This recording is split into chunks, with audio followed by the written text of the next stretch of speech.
My sister had been attending family events as me for 3 years. My own parents did not notice. But that is not what shocked me most. What shocked me most was why she did it, and what she said when I confronted her. We have 5 stories tonight, each one more shocking than the one before it. And every single one has an update that will leave you with your jaw on the floor. Let me take you back to where this all started. My name is Christine. I am 34 years old. I live in Seattle, Washington, and 10 months ago I discovered that my younger sister had been attending family gatherings in my place for 3 years, telling our parents and extended family that she was me, that I had been too busy to attend, and that she was delivering my regards. My sister's name is Amanda. We are not identical twins. We are regular siblings who look somewhat similar in the way sisters from the same parents sometimes do. Not so similar that the substitution should have been undetectable across 3 years and approximately 40 occasions. And yet it had been. I found out because a cousin posted photographs from a family reunion I had been told was canceled due to weather. I was in the photographs, standing next to my mother, holding a paper plate of food. The person wearing my name was Amanda. I called my mother immediately. I described what I was seeing in the photographs. My mother was quiet for a long time. Then she said, "What do you mean that is not you?" I told her it was not me. She said, "Oh," in a way that suggested she was recalibrating something significant. I called Amanda. She admitted it within the first 2 minutes. She said she had started going to events because she had been lonely and her own relationship with our family was complicated, and attending as me had been easier than attending as herself. She had told herself it was harmless. She had told herself no one would notice. She had been right about the second thing for 3 years. I told our parents the full story. I showed them the photographs alongside photographs of me from the same periods. My mother said she felt she should have known. My father said he did not know what to say. I told them I did not need them to say anything yet, and that I needed them to understand what had happened first. Amanda and I have had 4 honest conversations since the discovery. She has explained and I have heard her explanation, and the explanation is complicated and human, and I understand it without fully accepting what it produced. Our parents are in a different place with Amanda than they were before. Not estranged, not warm, something careful that is being rebuilt on honest ground rather than substituted ground. I have been to 3 family events since the discovery. I am at all of them as myself. My name tag, when the family uses them at larger gatherings, now says Christine in my own handwriting. I put it on myself. It is a small thing and it is not a small thing. Update: 4 months later. Amanda came to a family gathering last month. As herself. Introduced by our mother to the relatives who had been meeting her as me for 3 years as Amanda, Christine's sister. There was a specific awkwardness in the room that resolved over the course of the afternoon into something that was not quite normal, but was honest, which I think is better than normal that is built on substitution. One of our aunts pulled me aside and said she felt foolish for not having noticed. I told her there was nothing foolish about trusting that the person attending family events as a family member was the family member they said they were. She said she supposed that was right. I said it was. We had dinner. It was complicated and real, and ours, and I think complicated and real, and ours is exactly what family gatherings are supposed to be. Christine found out through a photograph, but in story 2 the discovery came through a phone call from someone who had no reason to make it, but made it anyway, because she believed someone deserved to know. Here is what she said. My name is Michelle.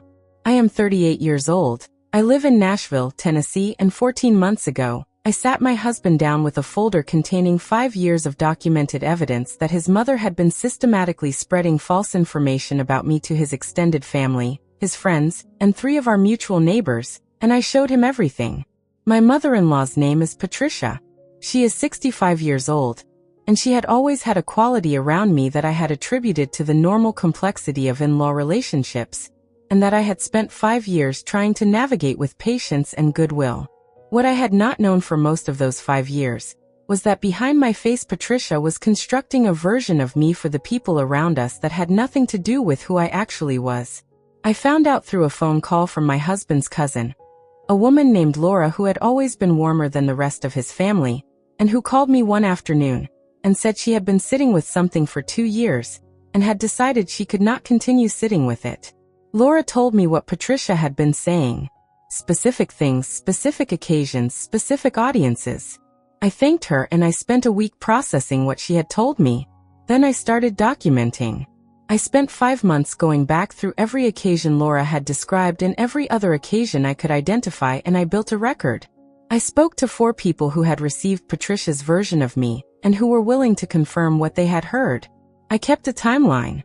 I noted the specific false claims and the specific people to whom they had been made and the specific occasions and the approximate dates.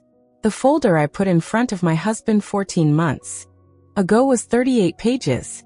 My husband's name is David, and he sat across from me and read every page. He was quiet for a long time afterward. Then he asked me why I had not told him sooner. I told him I had told him individual things over the years that he had consistently received as misunderstandings rather than as a pattern, and that what the folder showed was the pattern that the individual things had not been sufficient to show. He went back through the folder. He said he could see the pattern. He said he was sorry he had not been able to see it from the individual things. I told him I understood why he had not, and that the folder was not about assigning blame to him. It was about giving him the accurate picture because he deserved to have it, and because his relationship with his mother was going to need to be built on what was actually true rather than on what she had been presenting. David had a conversation with Patricia that took 2 evenings. I was not present for either. What I know is that Patricia has not made a verifiable false statement about me to anyone since. What I also know is that David's relationship with his mother is different now. Not severed, not repaired, something honest that is being built carefully on ground that required clearing before the building could begin. The folder is in a drawer. I have not taken it out since I gave it to David. I do not expect to need it again. I think the needing it is done, and what comes next is different. Update: 3 months later. Patricia came to dinner last month. The first dinner since the folder. David had managed the invitation carefully, and had been clear about what the dinner required from her in terms of how she engaged with me. She was careful. She was not warm in any natural way, but careful in a way that told me she understood the stakes. At one point during dinner she asked me about my work. A genuine question, a follow-up question, the specific quality of someone who is making an effort. I answered genuinely. We talked for 10 minutes about something real. David caught my eye across the table. I did not nod or signal because the moment did not require signaling. It required being present in it, which I was. Careful and genuine, and 10 minutes of something real is not 5 years of false rumors. It is also not nothing. I am treating it as not nothing. Michelle waited 5 years before she showed her husband. But in story 3 the wait was even longer. And the confrontation happened at the worst possible time, and the best possible time, at the exact same moment. Here is how that happens. My name is Daniel. I am 41 years old. I live in Phoenix, Arizona, and 18 months ago I sat in a hospital room next to my mother who had just had surgery, and I asked her about something I had known about for 6 months, and had been waiting for the right time to address, and had decided that the right time was not going to arrive on its own, and that the hospital room was the time I had. My mother's name is Barbara. She is 68 years old, and she had been my mother in every complete and functional sense for 41 years. She had also been keeping a specific secret for 27 of those years that I had discovered 6 months earlier through a DNA test that I had submitted to a consumer genetics platform out of general curiosity, and that had returned a result I had not expected. The result had identified a close biological relative I had not known about. A half-sibling. A woman named Carol who was 38 years old, and who had reached out through the platform's messaging system after the match appeared in both of our results. Carol and I had exchanged 12 messages over 6 months. Through those messages we had established that we shared a biological father, who was not the man my mother had married when I was 3, and who I had always understood was my father. My legal father. The man who had raised me. We did not share him. Carol and I shared someone else. Someone my mother had been involved with before her marriage. Someone who had apparently not been part of either Carol's or my life in any meaningful ongoing way. but who was present in our DNA with the specificity of someone who had contributed to our existence without our knowledge. I had been carrying this for 6 months. My mother had had surgery. I was sitting next to her bed. She was awake and recovering, and the surgeon had said she was doing well. I asked her about my biological father. She was quiet for a moment that was longer than the question required if she had not known what I was asking. Then she told me. She had been in a relationship before meeting my legal father. The relationship had produced Carol, a pregnancy she had not known about, and that the man had also not known about by the time my mother had discovered it, and that had produced an adoption decision made alone under circumstances she described as the circumstances of a 29-year-old without adequate support. Then my mother had met my legal father.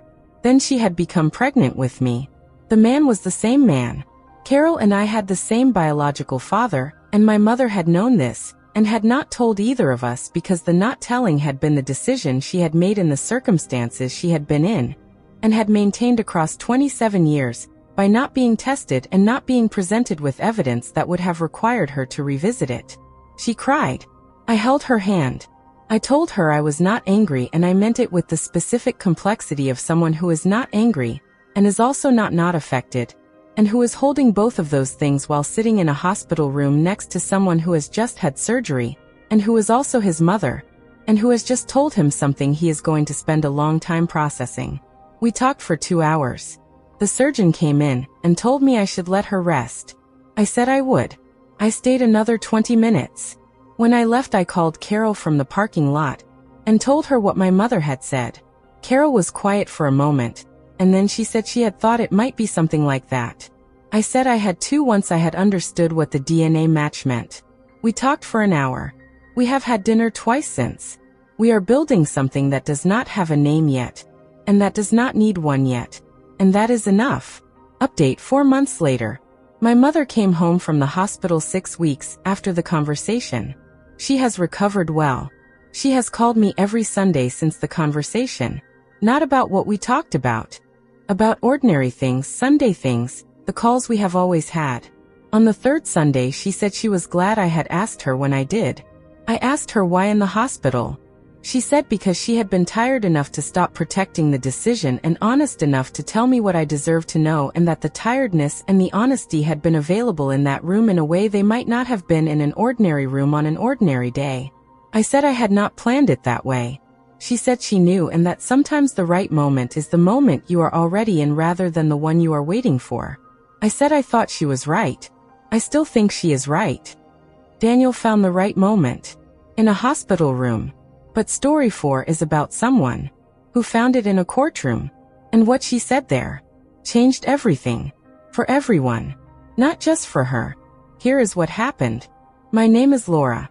I am 36 years old. I live in Atlanta, Georgia, and 16 months ago I stood in a courtroom and gave a victim impact statement that named 7 people, including 3 members of my own family, who had known about abuse I had experienced as a child and had chosen not to act on what they knew. The statement was legal. I had reviewed it with my attorney 3 times before I delivered it. The naming was deliberate. And I have spent 16 months deciding whether the deliberateness was right. I want to tell you what I said and why I said it, because the why matters for anyone trying to understand what I did. The person who had abused me was convicted after a 2-year process that I will not detail here except to say that it was thorough and difficult, and had produced a verdict that was the right one. At sentencing, I was given the opportunity to speak. Victim impact statements are my right, and I exercised it. What I had decided to include in my statement, beyond the direct impact of what had been done to me, was an account of what I had told as a child and to whom, and what each of those people had done with what I had told them. 3 of those people were family members. 1 was a family friend. 3 were adults in institutional roles who had been told, and had made decisions about what to do with what they were told that had not included reporting or protection. I named them by name in open court. I described specifically what I had told each of them, and what each of them had done with that information. The statement took 22 minutes to deliver. The courtroom was quiet throughout. Some of the 7 people I named were present. I did not look at any of them while I was speaking. I had decided before I entered the courtroom that I was going to speak to the record rather than to the room, and that the record was what mattered. The statement is public record. It has been reported on. The people I named are known to have been named. 2 of them have faced professional consequences. 1 family member has not spoken to me since. 2 others have. The one who has not spoken to me has sent messages through intermediaries saying that what I did was unnecessary, and that the naming had caused damage that the conviction alone would not have caused. I have not responded to those messages. What I caused by naming people who knew and did not act is a consequence of what they chose when I was a child, and I am the wrong person to apologize for it. My therapist asked me once whether naming them had given me what I had hoped it would give me. I told her I had not gone into the courtroom hoping for something. I had gone in with something to say that was true and that deserved to be part of the record, and that I had said it, and the record contained it, and that was what I had wanted. She said that was a very precise answer. I said I had had 16 months to arrive at it. The 2 family members who have stayed in contact have been doing the specific work of people who are trying to understand what they chose when I was a child, and what the choosing costs me, and what acknowledging that cost requires from them. It is not comfortable work, and they are not doing it perfectly, and they are doing it genuinely, and I think genuinely imperfect is the right description of what the work looks like when it is real. The one who has not contacted me has remained silent. I have decided the silence is information rather than a problem, and I am receiving it as such. My statement is still part of the public record. I think about it sometimes, about 22 minutes in a courtroom, and about the record, and about what it means to say something true in a room where it will be documented permanently. I think it means exactly what it was intended to mean, and that the intending and the saying were the right things to do, and that I would do them again. Laura spoke for 22 minutes, and changed a public record. Our final story tonight. Story 5 is about someone who changed something with a single sentence. One sentence, said at the wrong time, and the right time, simultaneously, at a dinner table, with 14 people watching. Here is what she said, and what happened next. My name is Rebecca. I am 38 years old. I live in Houston, Texas, and 12 months ago I stood up at my father's retirement dinner in front of 47 of his colleagues, and told them that the person most responsible for the work they were celebrating had not been my father. The person most responsible had been my mother. My father's name is Gerald. He retired after 35 years as an architect with a firm that had given him a significant retirement dinner at a restaurant they had reserved for the occasion, and had produced a video tribute to his career, and had presented him with a framed compilation of his most celebrated projects. My mother's name is Susan. She had been an architect before she married my father. She had given up her professional practice when my children came, a decision she had made, and that she had described to me over the years as one she had been at peace with. What she had not described to me, what I had discovered 3 months before the retirement dinner through a conversation with my father's former business partner, that had been more revealing than he had intended, was that my mother had been the primary creative force behind the most significant work of my father's career. Not credited, not acknowledged, not paid, contributing from home, reviewing plans, solving problems that the office could not solve, doing the intellectual work that my father had presented as his own at client meetings and in industry publications for 20 years. My father's business partner had mentioned it in passing during a conversation about my father's legacy. He had mentioned it as though I had known. I had not known. I spent 3 months deciding what to do with what I knew. I arrived at the retirement dinner having decided that 47 people were about to celebrate the wrong person, and that I was not able to watch that happen in silence. My father gave a speech. He thanked many people. He did not thank my mother. My mother sat next to me and she smiled and she applauded, and she did not say anything, and I understood in that moment that she had been not saying anything for 20 years, and that the not saying anything was something she had carried and accepted, and that I had not accepted it in the moment I was in. I stood up. I said I wanted to add something to what my father had shared. I said that the work they were celebrating had had a second architect. I said her name. I said what she had contributed. I said it for approximately 3 minutes clearly and specifically, and I sat down. The room was quiet. My father looked at me. My mother looked at me. 45 other people looked at somewhere between me and their plates depending on where they had decided to look during 3 minutes of someone saying something true that the occasion had not been designed to contain. My father said he was glad Susan had been such a support throughout his career. It was not what I had said, and it was not wrong, and it was not enough, and the room understood all three of those things simultaneously. My mother put her hand on mine under the table. She did not say anything. The dinner continued. On the drive home, my mother told me she had not wanted me to say anything. I told her I had not been able to not say it. She said she knew and that she was not angry and that she was thinking about what I had said and what it meant that someone else had said it because she had not been able to. I told her it meant that I was her daughter and that her daughter had been paying attention. She cried. I drove. We did not say anything else until I pulled up to her house and she got out and she leaned back in the window and said thank you and went inside. Update 4 months later. My mother has been offered a consultancy role at my father's former firm. The offer came 4 months after the retirement dinner from the firm's new managing director, who had been at the dinner and who had done some research after what I had said. The consultancy is paid. It is credited. It involves work that is genuinely hers in every sense. My mother called me when she received the offer. She was quiet for a moment, and then she said someone listened. I said yes. She said she had not expected that. I said I had hoped for it. She said she thought she was going to accept the offer. I said I thought she should. She accepted it. She started last month. She has her name on the door of the office they gave her. I have not seen it yet, but she sent me a photograph. I have looked at that photograph more times than I can count, and I think about a retirement dinner and 3 minutes of saying something true, and about a photograph of a name on a door that belongs to the person whose name it is. And I think that 3 minutes was worth every second of the dinner that followed it.